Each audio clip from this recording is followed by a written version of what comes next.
Hola, ¿cómo están? Gusto de saludarles. Mi nombre es Alex Hernández. Soy miembro de la Iglesia Evangélica Bautista de Zacapa y es un gran honor para mí estar en esta oportunidad compartiendo con ustedes la palabra del Señor. Cuenta la historia que en una oportunidad el pastor Billy Graham se encontraba listo para iniciar una campaña gigantesca en un estadio de los Estados Unidos de Norteamérica. Previo al inicio de la primera noche, el ingeniero de sonido le pidió de favor que hicieran unas pruebas. El ingeniero de sonido le da el micrófono y lo que comúnmente nosotros hubiésemos hecho es decir 1, 2, 3 probando, sonido, sonido. Pero el pastor Billy Graham cambió un poco acerca de este tipo de muletilla verbal que comúnmente nosotros utilizamos constantemente a la hora de saber si el sonido está bien. Y él entonces dijo: porque la paga del pecado es muerte, mas la dádiva de Dios es el regalo en Cristo Jesús. Él hizo su campaña la primera noche y al finalizar se acerca uno de los trabajadores, quienes estaba encargado de ordenar todas las personas quienes iban a llegar. Se acerca el pastor y le dice: pastor, gracias porque usted cambió mi vida. Lo que usted dijo al inicio de la campaña llegó a mi corazón. Y en el transcurso del mensaje que usted tuvo en la noche y cuando hizo el llamado, yo acepté a Cristo Jesús. Gracias por esas palabras tan importantes. Me atrevo a decir que a la gran mayoría de nosotros, aproximadamente entre los 15 y 18 años de edad, nuestros padres o nuestros familiares cercanos siempre nos hicieron la pregunta: ¿a qué te vas a dedicar? ¿Cuál es tu sueño? ¿Qué es lo que quieres alcanzar en tu vida? Comúnmente nuestra respuesta siempre está asociada a algún tipo de situación de estudio. Por ejemplo, quiero ser médico, quiero ser arquitecto, quiero ser ingeniero. O de hecho hay otros que tienen otros anhelos, como por ejemplo el hecho de decir: quiero colocar un negocio propio. Pero la gran mayoría están dentro de ese rango. El hecho de poder dedicarme a algo significa poder superar, obtener algún beneficio económico, alcanzar alguna meta material. Lo cierto es que no importa cuál sea la meta, siempre y cuando ésta tenga un beneficio y tenga un buen propósito, podemos alcanzarla. Con la bendición de Dios la podemos hacer, por supuesto. Pero esa meta, al alcanzarla, ¿va a trascender? ¿Qué significa trascender? Dejar una huella imborrable, y que esta huella tenga un impacto, por supuesto, positivo en las demás personas y en la sociedad en general. Desde el punto de vista bíblico y cristiano, por supuesto, trascender no significa tener poder, fama y tener un impacto en el cual nos admiren y nos aplaudan las personas. En Mateo 6, 19, 20 nos dice: no acumulen tesoros en esta tierra, donde el orín corroe y el ladrón hurta, sino que tenemos que atesorarlo allá en el cielo. ¿Qué significa eso? Un lugar en donde trascienda todo. Y podemos tomar muchos ejemplos a través de la trascendencia de otras personas. Por ejemplo, el apóstol Pablo. El apóstol Pablo inclusive dijo que tenía por nada todos los premios de este mundo y los títulos. ¿Qué fue lo que hizo él? Servir al Señor. Y hoy por hoy, el apóstol Pablo trasciende tras generaciones. Sus escritos, sus cartas, sus ejemplos, sus testimonios, sus frases siguen perdurando hasta el día de hoy. ¿Y quién más que el mismo Señor Jesucristo? Que si bien es cierto, murió en una cruz del Calvario, pero también resucitó. Y al día de hoy reina por los siglos de los siglos, trascendiendo así por la eternidad. Trascender entonces no significa solamente ser recordado, sino que ser recordado a través del impacto que tuvimos en las personas. Este impacto, por supuesto, tiene que tener mucha relación con nuestra forma de actuar. Por ende, la conducta y el comportamiento tienen mucho que ver a través de ello, o lo que nosotros llamamos el testimonio. Dentro de ese testimonio, por supuesto, tenemos la forma de actuar de cada uno de nosotros. Por ejemplo, ¿has ayudado a alguien en esta semana que te lo ha pedido? ¿Has escuchado a alguien que necesita ser escuchado? ¿Has dado fortaleza a una persona que está pasando circunstancias difíciles, hablando sobre la palabra del Señor y sus promesas? Actualmente en las redes sociales se maneja mucho el término influencer. El influencer es definido, por decir de esta forma, como una persona que se encarga de difundir mensajes a través de las redes sociales, dígase TikTok, Instagram, YouTube, Facebook o cualesquiera de las otras redes sociales que actualmente están de moda. Pero estas cosas que ellos tienen influencia sobre los demás y especialmente por los jóvenes, ¿glorifican al Señor? Por esa misma razón, el día de hoy daré un par de pasos para poder determinar cómo ser un líder trascendente, un líder que trasciende por generaciones, un joven que sea cabeza y no cola ante la sociedad y que glorifique por sobre todo el nombre de Dios Todopoderoso. Empezamos. Un joven con liderazgo trascendente debe de tener identidad en Cristo. Primera de Pedro 2:9 nos dice: mas vosotros sois linaje escogido, real sacerdocio. Ese es el primer paso, tener la identidad clara de quién soy en Cristo Jesús. En el libro de Éxodo capítulo 3 nos enseña que Moisés no sabía quién era. Moisés dudó en muchas oportunidades ante su llamado, mas Dios se presentó ante él como el yo soy y le dijo que él iba a ir junto a él, que lo iba a respaldar en todo, que iba a estar con él en todo momento.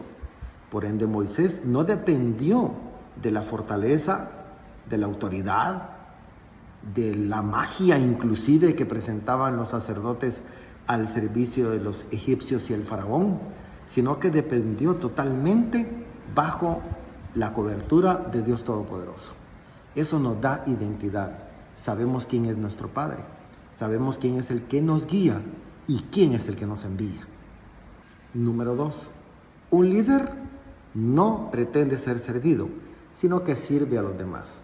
Marcos 10:42 en adelante nos dice: el que quiera ser grande en este reino debe servir a los demás. Y dentro de la Biblia también podemos encontrar muchos ejemplos de ello. Número 1, cuando Jesús lavó los pies de sus discípulos, siendo Él, por supuesto, el Rey de Reyes y Señor de Señores. Número 2, cuando aquel joven le dijo al Señor Jesús que le iba a seguir por todo lugar. Él entonces le respondió: el Hijo del Hombre no tiene a dónde reposar su cabeza, a dónde recostarse por las noches para dormir. Inclusive los animales del campo tienen su madriguera, tienen sus nidos, mas el Hijo de Dios no los tiene.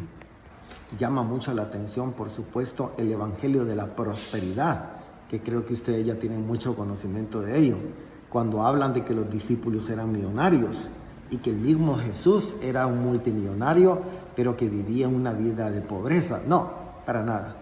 La Biblia nos enseña que el Señor Jesús vino a servir a los demás y no a ser servido.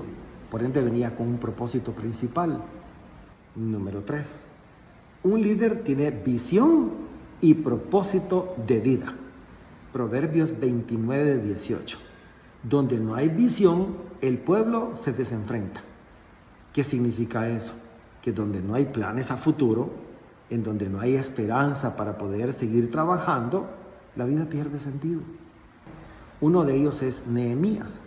Nehemías estaba aferrado al hecho de poder reconstruir los muros del templo. También tenemos el ejemplo de Esdras, que trabajó arduamente después de muchos años de estar en cautiverio para poder retornar a Jerusalén y reconstruir el templo como tal. Tenían visión, tenían un objetivo, tenían deseo de realizar algo a favor de Dios. ¿Cuál es su visión en esta vida? ¿Qué metas tiene usted para esta vida? ¿Quiere evangelizar a alguien? ¿Quiere llevar a su familia a los pies del Señor? ¿Quiere que su amigo acepte a Jesucristo en su corazón y que le siga juntamente con usted en la sociedad de jóvenes? Eso es visión. Número 4. Un líder debe de ser guiado a través del Espíritu Santo. En Gálatas 5, 22, 23 nos dice claramente los frutos de los cuales un líder que trasciende debe de tener. Debe de tener amor, debe de tener paz, debe de ser benigno, debe de tener todas las características que la transformación del ser a través del Espíritu Santo viene a nuestras vidas. Y por supuesto, no solamente hacer un cambio dentro de nosotros, sino mostrar ese cambio a los demás y mostrar el amor que recibimos a través del perdón de los pecados para con nosotros. Por supuesto, la guianza que Dios nos da a través de su Espíritu Santo día con día, redarguyéndonos, interpretando la palabra del Señor cuando la leemos y manteniéndonos en comunicación directa con Él a través de la oración. En el libro de los Hechos, específicamente en el capítulo 9, nos dice y nos declara como tal la transformación que tuvo el apóstol Pablo. El apóstol Pablo se sometió directamente a la palabra y al cambio del Espíritu Santo. Pasó de ser un ser que perseguía a la iglesia a ser un ser que alababa el nombre del Señor Todopoderoso. Eso fue lo que lo ayudó a saber interpretar la palabra ya escrita y a poder escribir lo que el día de nosotros tenemos nosotros, como las cartas paulinas, que son los mejores consejos y guianzas para una vida cristiana con liderazgo y con propósito. El siguiente, tal como ya lo habíamos comentado anteriormente, un líder tiene que ser ejemplo en su testimonio y en su carácter. Ya lo dice 1 Timoteo 4:12, ninguno tenga en poco tu juventud, sino sea ejemplo en... Y determina cada uno de los pasos como tal. Eso significa carácter y testimonio. Uno de los ejemplos más importantes es Daniel, debido a que siempre sostuvo un comportamiento y un carácter adecuado, que no sucumbió ante las presiones de las autoridades que quisieron cambiar no solamente su alimentación, sino que también el hecho de poder adorar a dioses ajenos y de someterse alabando como que si fuesen dioses a otro tipo de autoridades. Eso le dio una determinación en su carácter y en su comportamiento que a la larga trascendió, porque luego fue admirado por un pueblo que inclusive no era su propio pueblo. Hay un dicho muy común en el oriente del país que dice: críate fama y échate a dormir, refiriéndose al hecho que nuestro testimonio da un impacto ante los demás. Hay muchas personas, como es el caso mío, que quien en el pasado, cuando no conocía a Cristo Jesús, actuamos de una manera inadecuada. Las personas que nos conocieron en aquel entonces y que no nos dieron un seguimiento en nuestra vida, siguen pensando que nuestra vida sigue siendo desordenada. Mas Cristo Jesús ya nos transformó. Bueno, ahora le reto a usted, querido joven, a cambiar ese aspecto, no porque le preocupe su testimonio, sino porque usted quiere honrar a Cristo Jesús a través de su vida. Trascienda, sirva al Señor, ámelo, sígalo, lea su palabra, ore, busque el reino de Dios y su justicia, y que usted muestre ante los demás un liderazgo trascendental que pasará de generación en generación, honrando y glorificando al Dios Todopoderoso. Que el Señor le bendiga en esta noche y sígase gozando en esta media vigilia que fue preparada para que usted y sus acompañantes de la iglesia se gocen en el nombre de Jesús. Bendiciones y un abrazo muy fuerte para cada uno de ustedes.